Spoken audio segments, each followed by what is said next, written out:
Ed here with the Digital Digest, and today I wanted to share a quick update on my experience with the Sony CyberShot RX100 Mark V.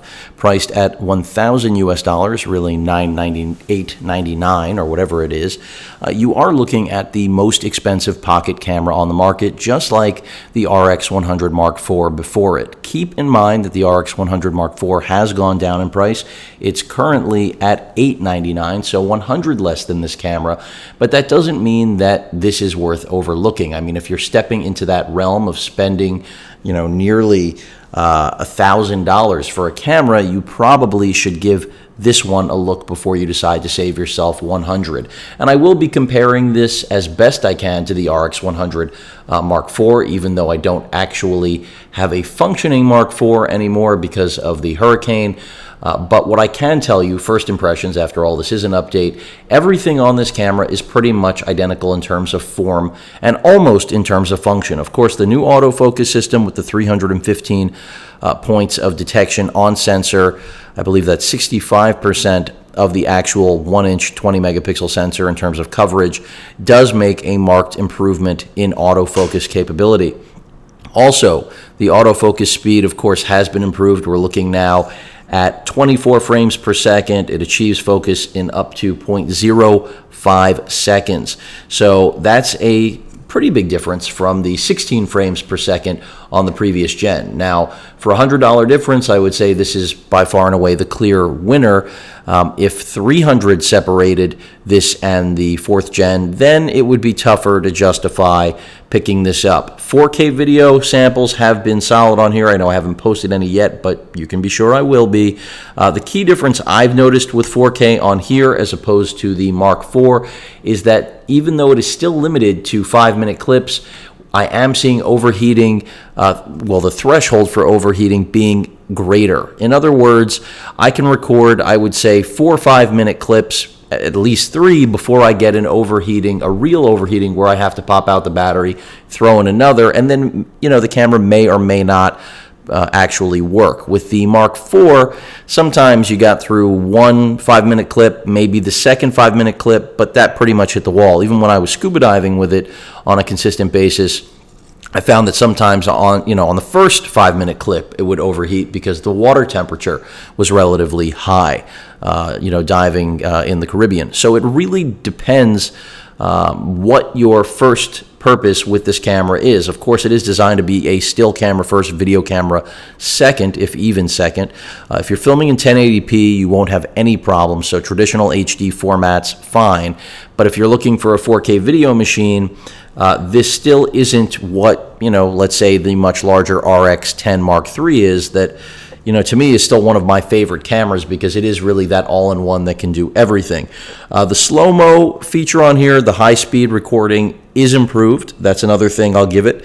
It is slightly better than what you'll find on the RX100 Mark IV. But again, for the $100 price difference, or savings if you're looking at the 4, so far everything I've described to you should push you towards the 5. And I'm not trying to sell it. Again, if there was a $300 gap between this and the Mark IV, I would easily say get the Mark IV because the menu system is the same, the build is the same, the button layout is the same, the viewfinder is the same. So none of that has changed. It's all about the other things, like I mentioned, the actual autofocus and better overall capability when it comes to recording video, and the autofocus helps there as well. In terms of other things I wanted to just show you quickly, let's see. In terms of menu, just a quick run through just so you see exactly what I'm talking about, that the menu has stayed the same. Had they revamped the UI on this camera like I thought they were planning to, this would be different. But it's really all about the step they took in terms of the sensor. And of course, I believe this is something that's going to translate into all Sony cameras down the road. The App Store is still there, so you can get stuff from Play Memories. You do have, Wi-Fi and NFC capabilities as you have with the last, it's not all generations of the RX100, but I believe it started on the 2nd, if my memory serves right now. That is going back a number of years. So I believe the 1st gen was the only one that did not have the Wi-Fi and NFC. I would like to see, a touch screen on this camera. Here, unlike Sony's interchangeable lens cameras, there's definitely more of an argument for it. And then you've got something like the Panasonic LX10, which hopefully I'll cover, which will go head-to-head with this camera. Do I think it will be as good? No, but it will definitely be much more affordable. When zooming in and out, you will pick up the, I can tell you right now, the actual assembly, the zoom motor moving during recording. So even though the video from this Pocket Rocket is exceptional, keep in mind that the audio is still what you would expect with that dual microphone array, as it has been on every single RX100 before it, especially since they went to this design of having the flash center mounted and the EVF here on the left side pop out where the flash used to be once upon a time when we had a hot shoe here. But overall, it's a great camera. This is still the champion. Would I say it's as revolutionary as the RX100 Mark IV? Well, maybe not quite, but a step in the next generation and the future of what Sony DI is going to be doing to all of the RX cameras.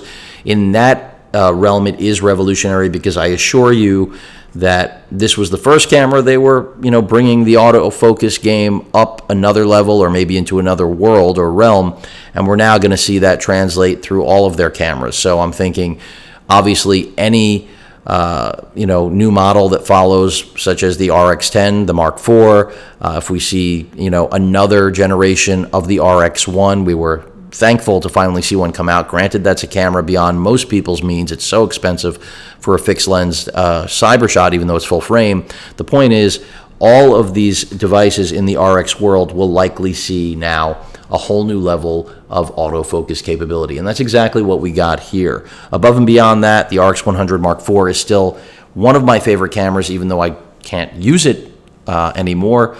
The Mark V certainly, I think, is the better choice for a $100 difference. But again, as that margin gets wider, Black Friday is coming up.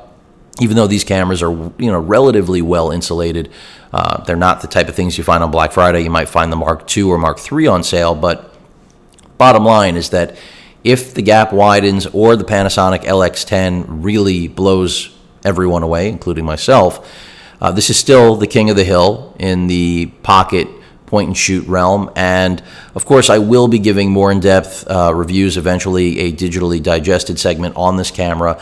And just keep your eyes peeled for some video samples. It is definitely, again, the king of the hill right now when it comes to pocket point-and-shoots, but at an excessive price tag, but not a new one. Same $1,000 that we were accustomed to with the Mark IV when they finally introduced 4K video into what was already one of the best imaging devices you could carry with you in your pocket. Any questions or comments, please feel free to post them. Hit that like button, and as usual, please feel free to subscribe. Later.